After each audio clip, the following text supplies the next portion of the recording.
Hello friends, Manjusha cooking and ব্লগে আপনাদের সবাইকে স্বাগত। আশা করি সবাই ভালো আছেন। শীতকাল শেষ হয়ে গেল, শীতের সবজিও চলে যাচ্ছে। শীতের সবজি শেষ হওয়ার আগে আমি শীতের সবজি দিয়ে একটা রেসিপি আজকে শেয়ার করব। আজকে আমি একটা চিকেনের রেসিপি দেখাবো, chicken curry with methi leaves.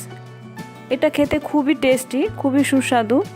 Chicken খেতে খেতে একঘেয়েমি এসে গেলে এই রেসিপিটা অবশ্যই ট্রাই করতে পারেন, আশা করি ভালো লাগবে। তো চলুন শুরু করি চিকেন কারি মেথি শাক দিয়ে। আমি প্রথমে চিকেনটা করে নেব। তার জন্য একটা কড়াইতে কিছুটা সর্ষের তেল নিয়ে নিলাম। এটা আমি সর্ষের তেল দিয়ে করব। এবার ফোড়নের জন্য নিচে একটা তেজপাতা, অল্প গোটা জিরে, একটা দারচিনি এবং দুটো ছোটো এলাচ। এই গোটা মশলাগুলো থেকে একটু ভাজা গন্ধ বেরোলে আমি এর মধ্যে দিয়ে দিলাম দুটো বড় সাইজের পেঁয়াজ গ্রেট করে রেখেছিলাম। আপনারা চাইলে কুচিও দিতে পারেন। এবার পেঁয়াজটা আমি অল্প ভেজে নেব।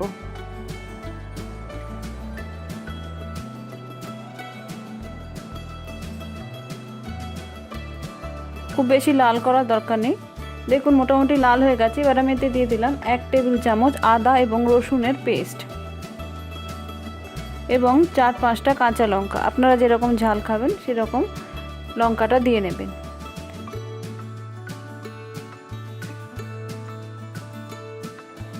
আদা রসুন বাটা এবং লঙ্কা পেঁয়াজের সঙ্গে মিশিয়ে আমি আবার একটু ভেজে নেব।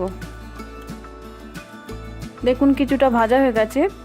এবার আমি এতে দিয়ে দিলাম দুটো টমেটো। আমি এখানে পিউরি বানিয়ে রেখেছিলাম, সেটা দিলাম।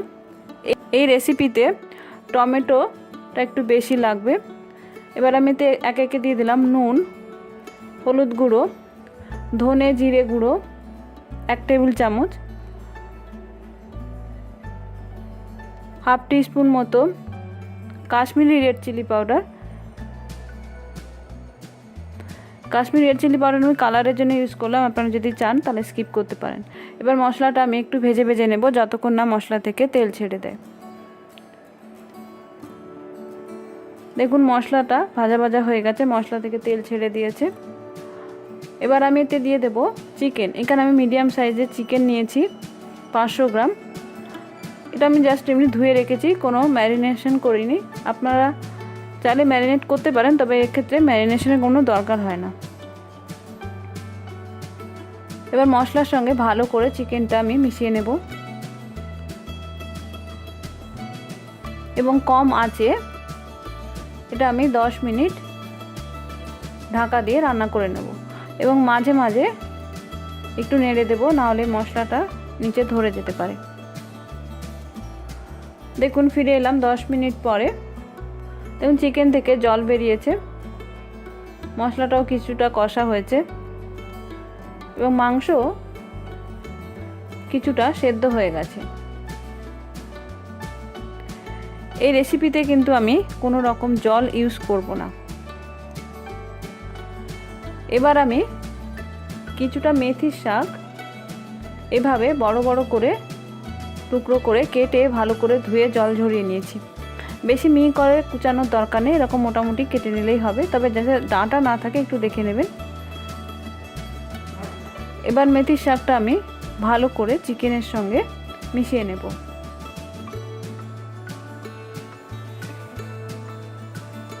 মেথির শাক দিলে শাক থেকেও সামান্য জল বেরোবে এবং চিকেন থেকেও জল বেরোবে, তাই জল দেওয়ার কোনো দরকার নেই। আপনারা যদি চান যে গ্রেভি রাখতে, তাহলে সামান্য গরম জল ব্যবহার করতে পারেন। দেখুন চিকেনটা থেকে কতটা জল বেরিয়েছে, কারণ শাক ব্যবহার করলেই কিন্তু জল কিছুটা বেরোয় এবং চিকেন থেকেও জল বেরিয়েছে এবং চিকেনটাও কিন্তু ভালোভাবে সেদ্ধ হয়ে গেছে।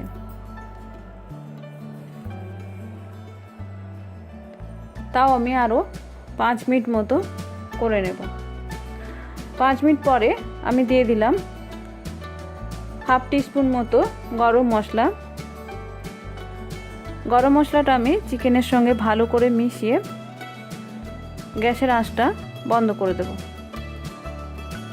এই চিকেনটা একটু কষা কষা করতে হয়, তাহলে ভালো হয় খেতে। তো রেডি আমার chicken curry with methi leaves. এই চিকেন কারি কিন্তু গরম ভাতের সঙ্গে দারুণ লাগে। এছাড়া আপনারা ফ্রাইড রাইস, লুচি, পরোটা, লাচ্ছা পরোটা যে কোনো কিছুর সঙ্গেই কিন্তু এটা পরিবেশন করতে পারেন। তো বন্ধুরা, আমার আজকের এই চিকেন কারি আপনাদের কেমন লাগলো আমাকে অবশ্যই জানাবেন। বাড়িতে অবশ্যই ট্রাই করবেন। ভালো লাগলে একটা লাইক দেবেন এবং এখনও যারা আমার চ্যানেলকে সাবস্ক্রাইব করেননি তাদের কাছে অনুরোধ, অবশ্যই সাবস্ক্রাইব করবেন, যাতে আমি এরকম ভালো ভালো রেসিপি আরও নিয়ে আসতে পারি, যাতে আপনারা সহজেই দেখতে পান। তার জন্য নোটিফিকেশনটা অন করে দেবেন, যাতে আমি ভিডিও আপলোড করার সঙ্গে সঙ্গে আপনারা সবার আগে দেখতে পান।